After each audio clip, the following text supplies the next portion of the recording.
ప్రభాస్ అన్న introduction scene అయితే చాలా బాగున్నాను. అండ్ విజువల్స్ కూడా చాలా బాగున్నాయి. నాయక్ మావ చాలా వేసిండు. కానీ లాస్ట్ ఇంటర్వెల్ సీన్ అయితే కొత్త ర్యాంప్ ఉందన్న, చాలా బాగుందన్న, సూపర్ ఉంది. విజువల్స్ అయితే చాలా బాగున్నాయి అన్న. బాహుబలి తర్వాత అంతకంటే ఎక్కువ ఉన్నాయి బాహుబలి కంటే, చాలా బాగున్నాయి అన్న. కంటెంట్ ఎలా ఉంది అసలు? కంటెంట్ అంటే సూపర్ ఉందన్న. హాలీవుడ్ రేంజ్ లో ఉందా కంటెంట్? హాలీవుడ్ రేంజ్ అన్న, సూపర్ ఉంది. విజువల్స్ కూడా చాలా బాగా తీశారు అన్న.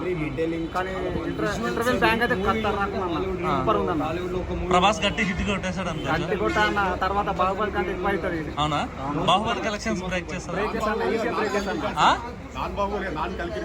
నాన్ కల్కి రికార్డ్స్ అనుకోవచ్చు ఇప్పటి నుంచి. బ్రదర్ ఎలా అనిపించింది? చాలా బాగుంది. చాలా విఎఫ్ఎక్స్ అయితే అసలు నో మిస్టేక్స్, అసలు ఎక్కడ కూడా మిస్టేక్స్ లేవు. చాలా బాగుంది. అండ్ ఇంటర్వెల్ సీన్ ఇంకా మైండ్ లోనే ఉంది. చూసి విజువల్స్ అవన్నీ ఎలా అనిపించాయి?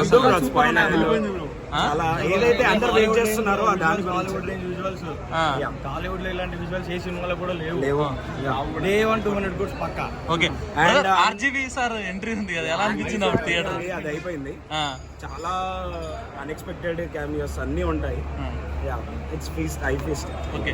క్లైమాక్స్ లో విజయ్ దేవరకొండకి ఎక్కువ ఎలివేషన్ ఉంది అనేసి అంటున్నారు. ఇంకా ప్రభాస్ దీపికా పడుకుంది. ఇద్దరులో ఎవరు ఎంట్రీ బాగుందంటే ఏం చెప్తారు? ప్రభాస్. అవునా? Yes. Thank you.